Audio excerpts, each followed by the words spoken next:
Mengapa kita mesti berdoa?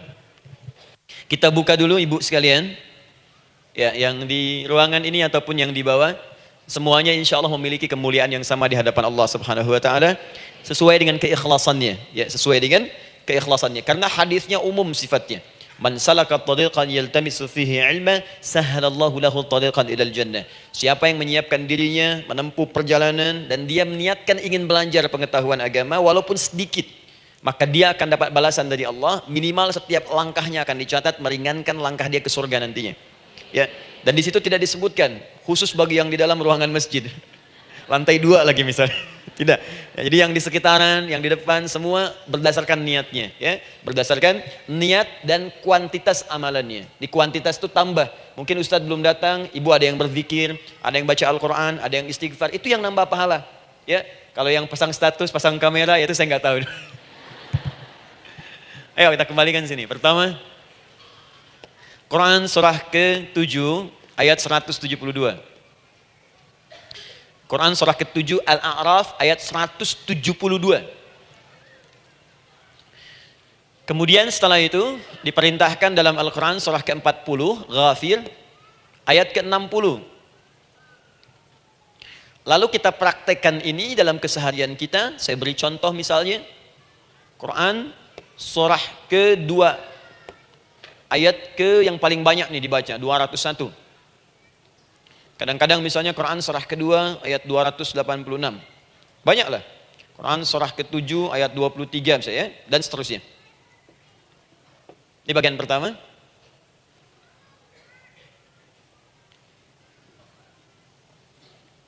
Bagian kedua, nanti kita akan belajar bagaimana cara berdoa yang baik yang dikabulkan. Kita ambil satu Quran kedua ayat 186. Kemudian yang kedua, kita ambil contoh Quran surah ke-17 ayat 110. Kemudian yang ketiga, kita ambil contoh yang paling dahsyat di Al-Quran surah ke-3 ayat 38 sampai 39. Ada yang belum berdoa sudah dikabulkan. Masya Allah. Ini ada di Quran misalnya surah ke-3 ayat 31. Nanti turunan amalannya misal di Quran surah 51 ayat 15 sampai dengan 18. Saya bulati yang 18-nya. Bagian ketiganya nanti kita uraikan di bagian akhirnya. Baik, kita bisa mulai insyaallah. Baik, kita bagian pertama, mari kita mulai. Saya ingin berkisah sejenak dengan menyampaikan Quran surah ke-7 Al-A'raf ayat 172. Allah berfirman, A'udzubillahi minasyaitonir rajim, wa idz akhadha rabbuka min bani adama min zuhurihim dzurriyyatahum wa ashhadahum ala anfusihim alastu bi rabbikum qalu bala syahidna. Ada ayatnya? Baik ya, di Quran surah ke-7 Al-A'raf ayat 172. Wa idz akhadha rabbuka min bani adam. Kata Allah, dan ingatlah, pahamilah, pelajarilah, dalamilah. Teman-teman sekalian, ingat kalimat idz itu, idz dalam Al-Quran, termasuk dalam bahasa Arab, itu bukan sekedar mengingat. Idz itu bisa mengandung arti memahami dengan dalam. Menganalisis, ya, memaknai, itu idz. Jadi bukan sekedar mengingat. Bukankah ibu kalau mengingat sesuatu berusaha mendalaminya? Ya, kalau nggak percaya saya tanya begini. Coba ibu ingat kemarin jam 5 sore ada di mana? Bukankah sekarang sedang mendalami sesuatu? Sedang mencari memori jam 5 sore kemarin ada di mana?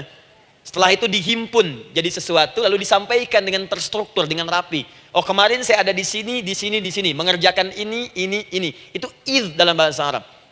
Jadi kalau di Al-Quran ada kalimat idz, itu berarti bukan sekedar kita diminta mengingat, tapi juga merenung, mendalami, memahami dengan dalam. Paham insyaallah?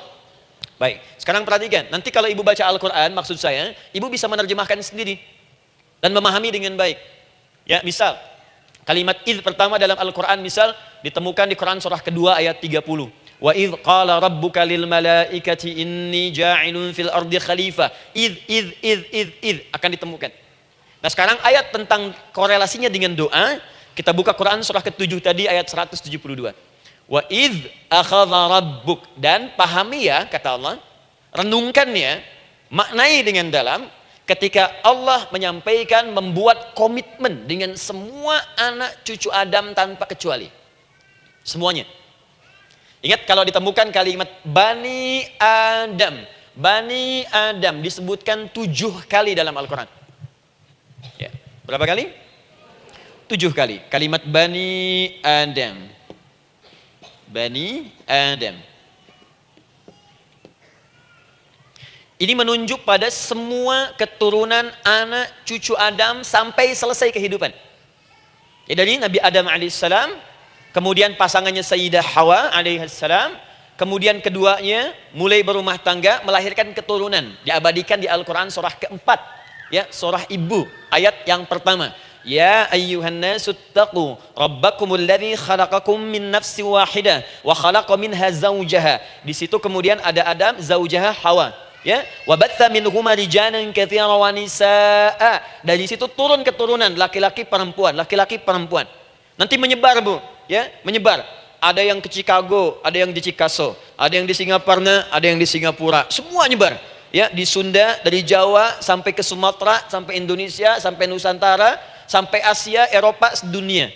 Nanti penyebarannya disebutkan di Quran surah ke-49 ayat ke-13.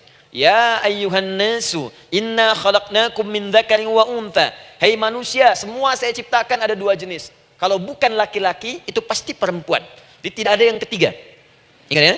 Kalau bukan laki-laki siapa?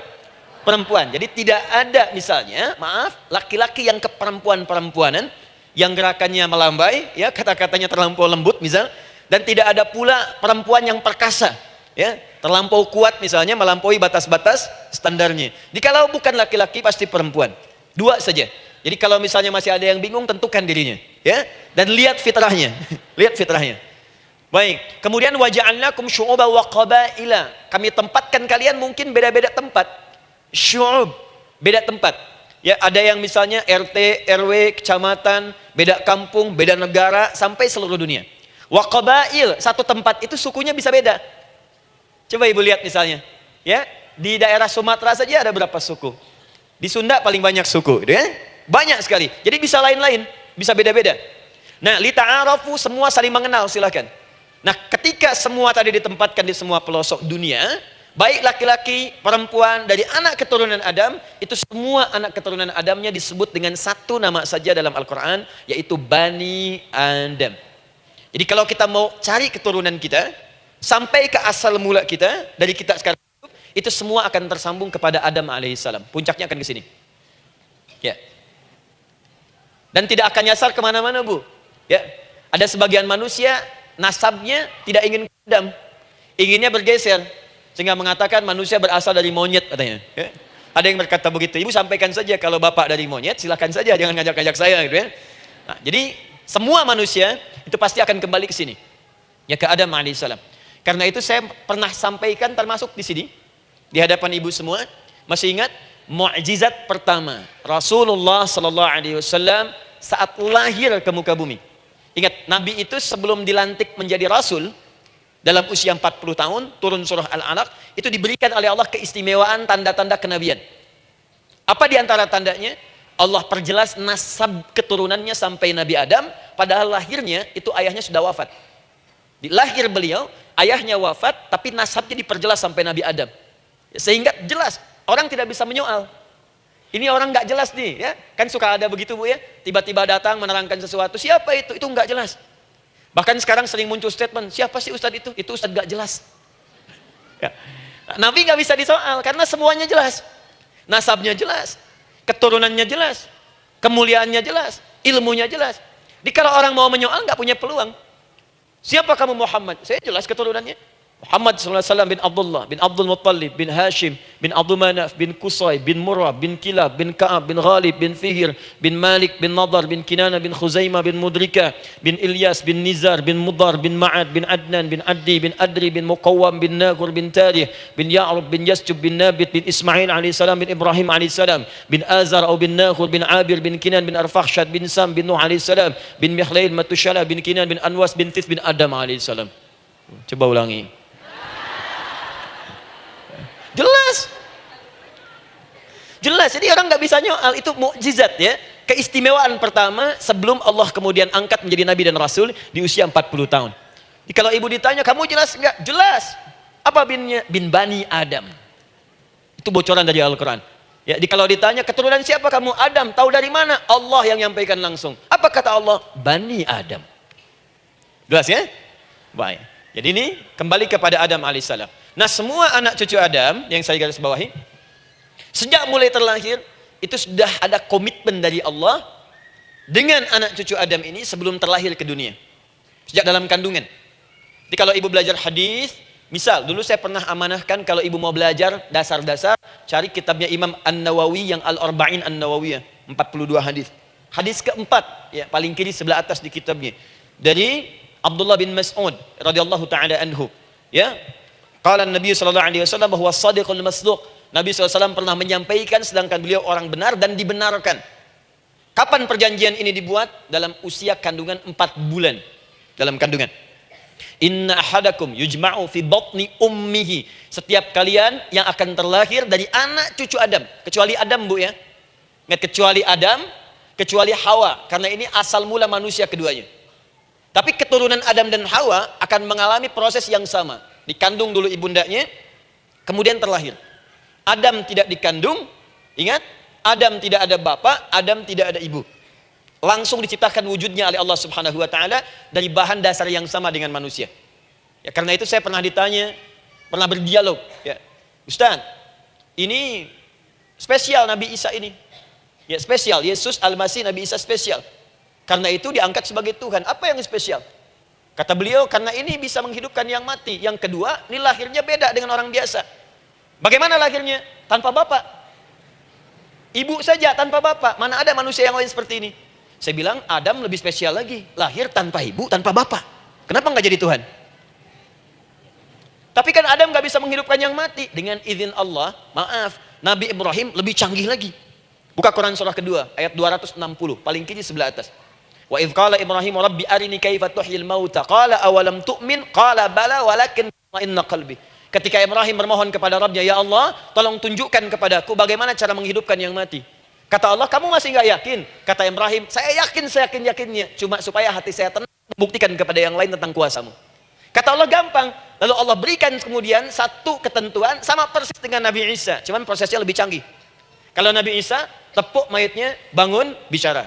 Nabi Ibrahim kata Allah, nih ambil burung, potong-potong dulu, dicincang dulu. Sudah dicincang kemudian, mayatnya disimpan, jasadnya di tempat bukit yang berbeda. Kalau sekarang potong burung, simpan di bukit satu, jasad yang kedua simpan di bukit B. Kepalanya simpan di bukit A, ekornya simpan di bukit B, badannya simpan di bukit C. Panggil dengan nama Allah. Thummat uhunna ya'tina kasa'ya. Panggil, bismillah, dengan nama Allah, hidup, hidup. Sama persis dengan Nabi Isa. Dengan nama Allah, biiznillah, hidup, hidup. Nabi Ibrahim, biiznillah, dengan nama Allah, hidup, hidup. Menyatu semuanya, jadi satu. Psst. Kalau Nabi Isa kemudian ada yang menduga sebagai Tuhan, kenapa Nabi Ibrahim tidak angkat jadi Tuhan? Paham ya? Nah, ini menunjukkan bahwa ada pola pemikiran yang harus dikembalikan supaya benar cara memahaminya. Jelas sampai sini? Maaf saya sedikit agak lompat ya. Saya kembalikan kemudian, perhatikan sini. Inna ahadakum yujma'u fi batni ummihi. Karena itu semua anak cucu Adam, beda dengan Adam, akan proses lahirnya dikandung dulu di perut ibundanya. Fokus baik-baik. Arba'ina yauman nutfah, 40 hari pertama baru kemudian proses antara spermatozoa dengan ovum berproses. Thumma yakunu mithla dzalika, kemudian alaqah, 40 hari yang kedua jadi alaqah, zigot yang menempel di dinding rahim. Thumma yakunu mithla dzalika mudghah, 40 hari ketiga berbentuk mudghah, sudah mulai berbentuk daging sekeratan, ada bentuknya. Dan usianya sudah 4 bulan, 40 hari ketiga, 120 hari. 120 hari. Thumma yursalu ilaihil malak, kemudian diutuslah malaikat, fayanfukhu fihi ruh, maka ditiupkan roh ke dalamnya. Jadi ingat, kalau di antara sini, di antara kita ada ibu misalnya yang tengah hamil, tengah mengandung, ingat baik-baik, atau keluarganya, kerabatnya, usia 4 bulan itu roh sudah ditiupkan. Di kandungan sudah ada rohnya. Hati-hati ya. Berapa bulan? 4 bulan. Karena itu nanti ada ayat dalam Al-Quran, Quran surah ke-7 ayat 189. Di posisi ini harus banyak berdoa dan beramal soleh. Ingat ya, berdoa, beramal soleh, minimal minta kepada Allah. Da'awallaha rabbahuma la in ataitana shaliha lanakunanna minasyakirin. Minta banyak kepada Allah, ya Allah jadikan anak saya anak yang soleh, jadikan anak saya anak yang soleh. Dari usia itu 4 bulan sampai ke atas menjelang lahiran. Nanti diiringi oleh amal soleh kedua orang tuanya. Ini sudah penelitian dokter muslim, khususnya di Asia Tenggara. Saya diskusi dengan seorang dokter muslim, ternyata ada korelasi amal soleh yang dikerjakan kedua orang tua, ayah dan bunda, atau calon ayah dan bunda, kepada anak yang sedang dikandung, yang belum dilahirkan. Jadi kalau orang tuanya rajin baca Al-Quran, itu berpengaruh ke anak, Bu. Dan penelitian terkini, itu mempercepat anak itu menjadi seorang penghafal Quran ketika lahir. Ya, pernah satu kali dibacakan Al-Quran, posisi janin itu berubah. Seperti sujud gitu. Itu penelitian sudah di MRI waktu itu dilihat ya, kelihatan. Jadi ada korelasi antara kesolehan orang tua dengan kesolehan anak yang sedang dikandung. Hati-hati ya. Tapi yang penting diketahui adalah dalam usia kandungan 4 bulan itu disebutkanlah isyarat di Quran surah ke-7 ayat 172 terjadi perjanjian komitmen dengan Allah Subhanahu wa taala. Apa perjanjiannya? Wa idz akhadha rabbuka min bani adama min zuhurihim dzurriyyatahum wa asyhadahum ala anfusihim. Lihat perjanjiannya, saya fokus di kalimat ini, alastu bi rabbikum. Rabb. Apakah engkau akan berkomitmen saat ini? Bersaksi? Karena kalimatnya bersaksi. Wa asyhadahum, dan mereka bersyahadat, bersaksi, komitmen. Di komitmennya menggunakan kata syahadat di sini. Karena itu nanti setiap bayi yang sudah terlahir dari rahim ibu manapun itu berada dalam keadaan suci karena sudah bersyahadat dalam perut ibundanya.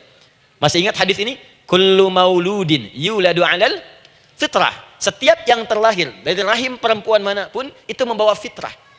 Apa di antara fitrah yang dimaksudkan itu? Fitrah keislaman, fitrah mengakui Allah sebagai Tuhan. Itu nanti ada di Quran surah ke-30 ayat ke-30, paling kanan sebelah atas. Quran surah 30 ayat 30. Fa'aqim wajhaka lid-dini hanifa. Hei setiap manusia, fa'aqim wajhaka, hadapkan, pasrahkan, arahkan dirimu sepenuhnya. Lid-dini, pada ketentuan ad-din, hanifa, dengan lurus. Di setiap manusia itu punya fitrah untuk beragama. Punya kecenderungan untuk mencari Tuhan. Silahkan ibu cek, manusia manapun yang pernah hidup, itu pasti akan mencari Tuhan. Silahkan. Karena itu Allah beri jalan, begini cara mencarinya. Fitratallahi allati fataran nasa 'alaiha, itulah fitrah manusia yang telah Allah berikan pada dirinya bahkan sebelum dia terlahir. Di antara fitrah manusia ada kecenderungan untuk mencari Tuhan. Ada kecenderungan untuk mendekat kepada Allah. Bahasa Qur'annya din, lid-dini hanifa. Apa itu din? Itulah Islam. Quran surah ke-3 ayat 19. Inna dina indallahil Islam. Karena itu silakan cek, semua orang itu pasti akan mencari Tuhan. Setiap manusia. Ada yang melihat kayaknya ada di hewan, kayaknya ada di pohon, kayaknya ada di alam, kayaknya ada di patung, kayaknya ada di, mencari dia. Terus Allah beri jalan. Kalau kamu ingin mencari yang benar, din yang dimaksud Islam, diberikanlah tuntunan dalam Islam. Jelas sampai sini? Baik, karena itulah kemudian setiap bayi yang terlahir itu disebut oleh Nabi dia suci, dia bersih karena telah membawa risalah Islam dalam dirinya. Hanya sayang nanti fa abawahu yuhawwidanihi au yunassaranihi au yumajjisanihi. Lingkungan nanti akan merubah dia keluar dari fitrahnya. Bisa dipengaruhi, tiba-tiba berubah misalnya keyakinan. Bisa karena kejadian tertentu dia jauh dari Allah Subhanahu wa taala. Dia muslim, cuman karena kondisi tertentu, pekerjaan menjauhkan dia dari Allah, lupa salat. Telenovela menjauhkan dia dari Al-Quran. WhatsApp, Facebook, media sosial melupakan dia dari ibadah. Coba ibu, kalau online setiap hari berapa kali dengan media sosial? Ganti status. Online dengan Allah berapa kali dalam sehari? Coba hitung. Online dengan Allah yang paling maksimal kan sholat fardu 5 kali. Kalau 1 kali 5 menit kali 5 cuma 25 menit. 25 menit online dengan Allah. Berapa menit online dengan media sosial yang tidak nyata? Dan cita-cita masuk surga. Ayo sini. Nah, saya belum selesai. Jadi yang pertama, dalam perjanjian 4 bulan ini, pertama ada komitmen bersyahadat menuhankan Allah. Tapi yang kedua, ini yang dahsyat. Perhatikan kalimatnya, fokus. Saat Allah memperkenalkan dirinya dalam kandungan kita, usia 4 bulan itu, dengan nama apa Allah memperkenalkan dirinya? Coba lihat ayatnya. Alastu bi rabbikum, dengan nama Rabb, Rabb. Wa idh akhadha rabbuka, Rabb, min bani Adama dzurriyyatahum, awas, wa ashhadahum ala anfusihim. Alastu bi rabbikum, dengan nama Rabb. Rabb. Nah, ibu sekalian, kata Rabb ini itu berasal dari kata ar-rububiyah. Ar-rububiyah yang berarti sifat merawat, memberikan semua kebutuhan. Saya ulang ya. Merawat, memberikan semua kebutuhan. Sudah? Menyayangi, memaafkan, mengasihi, mengampuni. Masya Allah. Merawat, memenuhi sebuah kebutuhan, menyayangi, memaafkan, mengampuni. Jadi semua hal yang terkait dengan perhatian ada pada kalimat Rabb. Sifatnya disebut dengan rububiyah. Zat yang memperhatikannya disebut dengan Rabb, namanya Rabbun. Baik. Pelan-pelan. Nah, seakan-akan Allah ingin berkata begini, hei, engkau buat perjanjian dengan saya sekarang. Engkau bersaksi, saya sebagai Tuhan, siap bersaksi, menuhankan saya. Nanti ketika kamu lahir, apapun yang kamu butuhkan dalam kehidupan, aku akan berikan. Kamu akan saya rawat, kalau sakit, kamu saya sembuhkan. Minta sesuatu yang kamu butuhkan, saya akan berikan. Kamu butuh sesuatu, saya akan hadir. Kamu salah minta maaf, saya maafkan. Kamu dosa minta ampun istighfar, saya ampuni. Kamu ingin sesuatu yang lebih baik, saya berikan. Pokoknya semua yang kamu inginkan selama engkau butuhkan itu baik, aku berikan. Kira-kira, maaf Bu ya, maaf sekali. Kalau ada yang nawarkan pada ibu, mau nggak ikut saya? Nanti sebuah kebutuhannya saya berikan. Kalau sakit, saya berikan jaminan kesembuhannya. Kalau butuh sesuatu, saya berikan. Kalau ingin ini itu selama butuh, saya sampaikan. Kira-kira, ibu nolak atau ikut? Baik. Ikutnya mikir dulu atau tidak? Tidak. Jangankan yang tinggi-tinggi Bu ya, suami aja nawarkan, mah mau nggak ikut papa? Papa nanti kasih handphone S10. Sama gelang nggak Pak? Ikut ya. Dan tanpa pikir. Dalam bahasa Arab, sesuatu yang disetujui tanpa difikirkan lagi, itu disebut bala namanya. Bala, sekali saja. Sekali, ya, tidak 2 kali. Tidak ditambah, tidak dikurangi. Ingat, kalau Allah sudah sampaikan kalimat, jangan tambah, jangan kurangi. Ya. Bala, tidak ditambah nga, tidak disebutkan 2 kali. Bala. Ya. Bala itu artinya siap. Ya. Tanpa pikir. Karena memang nggak ada yang dipikirkan lagi. Apa yang mau dipikirkan? Semua kebutuhan dikasih. Semua keinginan dikabulkan sepanjang baik. Kalau sakit ada jaminan disembuhkan. Dikasihi, disayangi, salah dimaafkan. Ya, kalau dosa diampuni, apalagi yang kurang, nggak ada aib, nggak ada yang kurang, sempurna semua. Kita katakan bala tanpa fikir. Karena itu, perhatikan, setiap kita kemudian, ibu sekalian, datang terlahir ke bumi, mengalami kehidupan, fitrah kita setiap mendapatkan kebutuhan, kita akan menyebut nama Allah Subhanahu wa taala dengan nama yang telah dijanjikan itu. Silakan ibu cek. Bukankah ibu ketika ada kesulitan memohon kepadanya? Ya Allah, tolong sembuhkan ya Allah. Ya Allah, lancarkan ya Allah. Ya Allah, sukseskan suami saya. Ya Allah, tenangkan kehidupan rumah tangga kami. Ya Allah, anugerahkan solusi. Ya Allah, sembuhkan ibu saya. Semua minta kan? Dan dahsyatnya, ketika ibu memohon kepada Allah itu, ibu gunakan kalimat yang telah disepakati ketika Allah sampaikan kepada kita. Rabb, Rabb, Rabb. Perhatikan, kalau ibu berdoa, doa apa paling favorit? Rabbana atina fid dunya hasanah fil akhirati hasanah wa qina. Doa apa itu? Sapu jagat. Bu bayangkan, Nabi aja nggak tahu tuh istilah itu sapu jagat. Ibu tahu? Wah, Masya Allah, Indonesia kreatif. Luar biasa. Ada doa sapu jagat, nggak ada doa sapu nggak ada jagatnya, ada doa jagat nggak ada sapunya. Wah, pokoknya luar biasa lah. Ya. Ya, lihat, bukankah kalimatnya dibuka dengan Rabb? Rabbana atina fid dunya hasanah. Rabbana zalamna anfusana wa illam taghfir lana wa tarhamna lanakunanna minal la yukallifullahu nafsan illa laha ma kasabat wa 'alaiha mak. Perhatikan, Rabbana la inna sina Rabbana Rabb. Ini ayatnya. Sapu jagat Quran surah 2 ayat 201. La yukallifullahu Quran surah 2 ayat 286. Rabbana zalamna Quran surah 7 ayat 23. Yang ingin saya sampaikan, setiap kita butuh sesuatu, kita menyebut namanya dengan kalimat Rabb. Kenapa kita katakan Rabb? Karena Allah sendiri menyebutkan dengan kalimat Rabb. Alastu bi rabbikum, saya nanti adalah Tuhan yang akan memperhatikan kalian, menyayangi kalian. Saya Tuhan yang akan merawat kalian, memberikan semua kebutuhan. Makanya ibu tuh kalau ada persoalan nagih seakan-akan ke Allah. Ya Allah, kan engkau yang berjanji kepada saya. Engkau yang berjanji, engkau yang menepati ya Allah, karena engkau Tuhan. Kalau manusia, dia berjanji, dia yang mengingkari. Dia awali, dia yang akhiri. Tapi engkau beda ya Allah. Kenapa? Engkau berjanji, engkau yang menepati. Quran surah ketiga ayat 9. Innallaha la yukhliful mi'ad. Engkau yang berjanji, engkau yang menepati. Engkaulah awal dan akhir dari semua hal. Engkau mengatakan saya Rabb yang akan memberikan semua kebutuhan. Sekarang saya butuh ya Allah. Engkau berjanji akan menyembuhkan, sekarang saya sakit ya Allah. Engkau berjanji akan memberi solusi, sekarang saya sedang punya masalah ya Allah.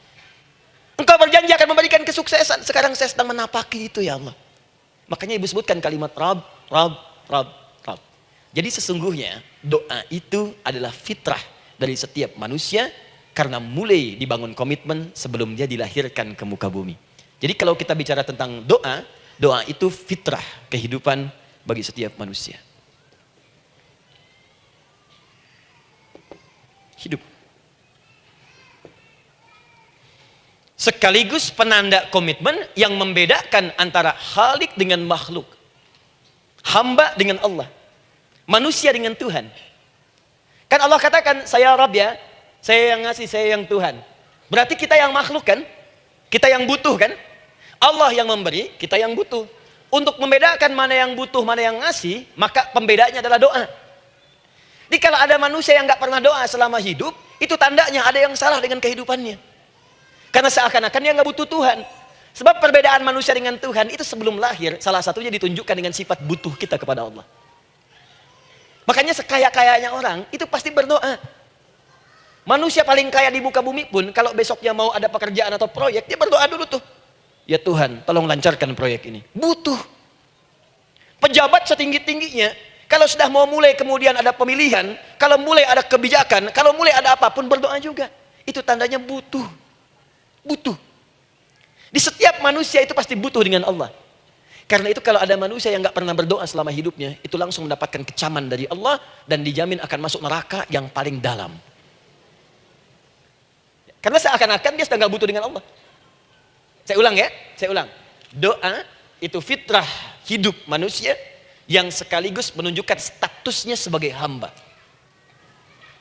Jadi kalau ibu update status di media sosial, mulai sekarang tuliskan hamba. Hamba. Sudah. Mau sifatnya apapun tetap hamba. Ya, mau pejabat, mau orang kaya, mau cukup, mau macam-macam, mau ustadz, mau syekh, mau habib, tetap ujungnya hamba. Dan butuh penghambaan itu diwujudkan dalam bentuk doa. Muncullah Quran surah ke-40 ayat ke-60. Wa qala rabbukum, Rabb, selalu Rabb. Wa qala rabbukum ud'uni astajib lakum. Innal ladzina yastakbiruna an ibadati, awas, sayadkhuluna jahannama dakhirin. Allahu akbar.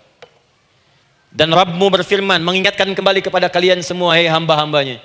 Kalau ada kebutuhan, kalau ada masalah, kalau ada permintaan, kata Allah, ayo doa sama saya. Minta. Kan kita sudah bikin perjanjian. Makanya Allah katakan kalau punya masalah, Bu, berdoa. Bukan mengeluh. Kalau punya persoalan, Bu, berdoa. Bukan bikin status. Rasanya aku tidak sanggup. Ditulis di Facebook.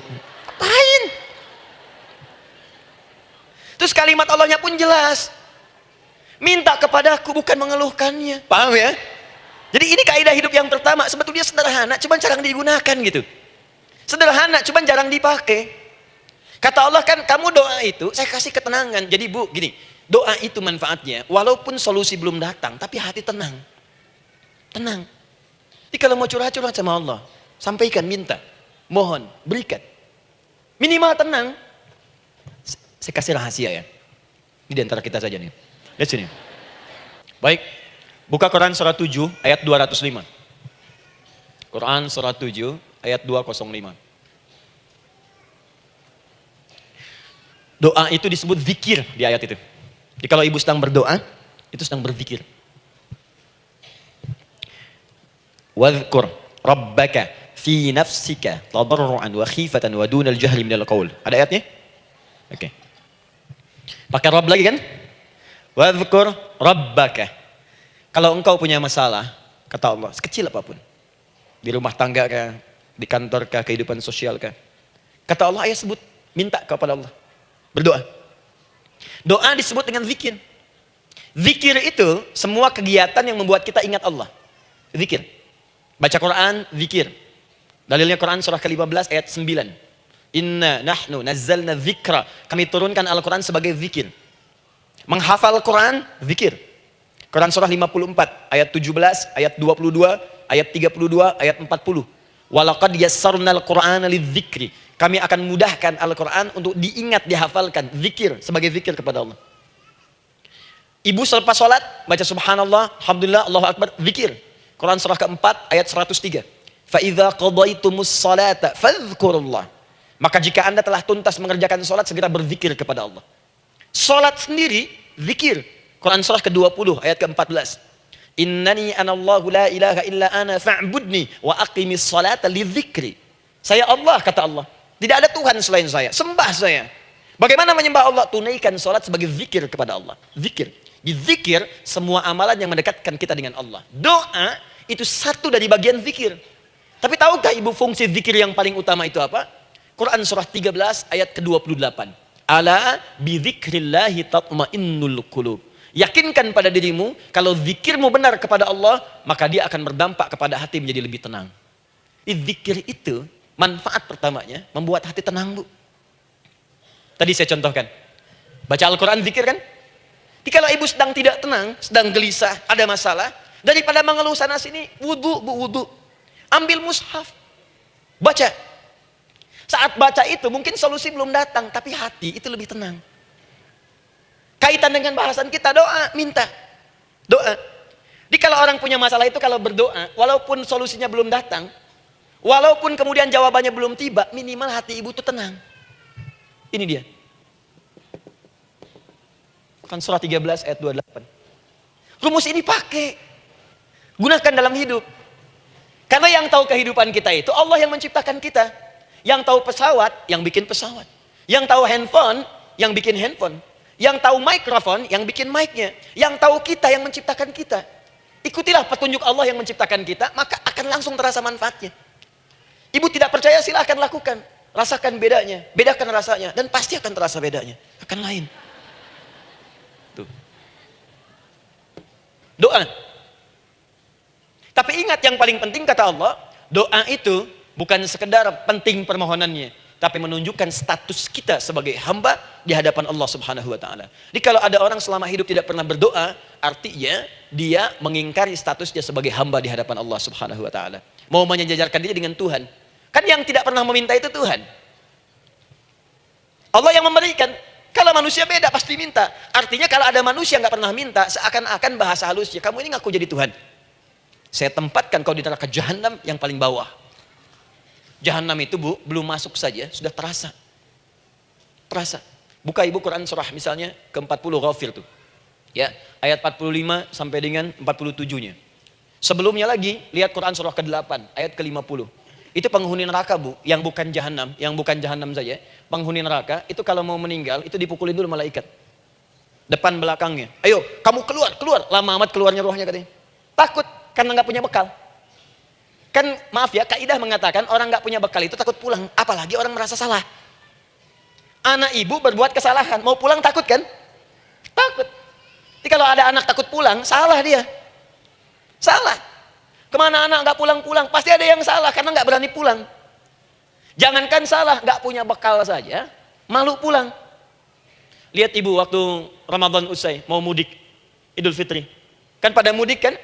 Kenapa mau mudik dan senang mudik? Karena punya bekal, Bu.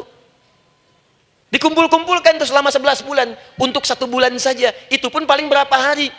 Kumpulin. Terus telepon keluarga. Insya Allah aku pulang hari ini. Wah, senang semuanya. Padahal mudiknya cuma pakai motor, Bu. Motornya bebek, bekalnya singa. Serius saya, motor bebek bekal singa. Ada kardus belakangnya. Tulisin. Terus tambah pelepah pisang buat begini. Belakangnya ditulisin, aku pulang sayang. Jalan, mudik. Terus yang di rumah kan senang nerimanya. Kenapa? Karena ada yang pulang dan bawa bekal. Saya pernah tanya pada seseorang, kenapa anda nggak mudik? Nggak ada bekal Ustaz? Nggak ada bekal, malu pulang. Kebayang nggak saat pulang menghadap Allah nggak punya bekal? Malu pulang, apalagi punya banyak salah. Jadi nggak mau keluar rohnya. Malaikatnya geram, dipukulin sama malaikat. Pukul depannya, pukul. Kamu ini cepat keluar, cepat keluar, cepat keluar. Keluar. Malu pulang. Tapi kalau punya bekal enak. Dan yang nyambut langsung malaikat. Bahkan nanti ada satu amalan saat dikerjakan, itu orang ini sudah masuk surga, tapi semua malaikat di semua pintu surga yang 8 itu datang mengunjungi dia mengucapkan selamat. Itu ada di Quran surah 13 ayat 24. Salamun alaikum bima sabartum fa ni'ma uqbaddar. Selamat ya saat di dunia sabar mencari bekal, dan ini bekal terbaik yang kamu dapatkan, silahkan nikmati surga yang kamu rindukan itu. Ini nikmatnya tempat yang pernah nanti kamu kunjungi. Dan tinggal abadi di situ. Yang nyambut malaikat. Bayangkan semua malaikat, Bu. Semua malaikat dari pintu surga datang nyambut dia. Wah, Masya Allah, malaikat Jibril, Israfil, malaikat maut. Maaf ya, dicabut kemarin. Biasa, selamat. Dunia aja kalau ada yang nyambut senang kan? Rumah dicet, datang, sambut depan rumah, semua hidangan ada, oh Masya Allah. Bahkan yang tidak ada jadi ada, luarnya kongguan, dalamnya rangginang gitu kan, wah muncul semua. Paham ya? Jadi ini bagian pertama. Jadi kita katakan kenapa manusia mesti berdoa? Jawabannya karena manusia itu hamba. Dan doa itu adalah fitrah, bagian dari kehidupan. Kenapa manusia mesti berdoa? Karena ada komitmen dari Allah, setiap dia mendapatkan sebuah persoalan, maka Allah akan jawab dan berikan jawaban dari semua persoalannya. Jalan mendapatkan jawaban itu adalah doa. Kenapa manusia mesti berdoa? Karena dia butuh dengan Allah. Dan puncaknya, kenapa dia mesti berdoa? Karena Allah ingin membahagiakan kehidupan dunianya sebelum sampai keabadiannya di akhirat. Jadi ketika kita berdoa, sebetulnya kebaikan untuk kita karena Allah ingin kita bahagia. Ingin mudah hidupnya. Jadi kalau ada orang nggak berdoa, sesungguhnya dia sedang menyulitkan diri sendiri dalam kehidupan dunianya sampai ke akhiratnya. Jelas sampai di sini? Masya Allah. Alhamdulillah.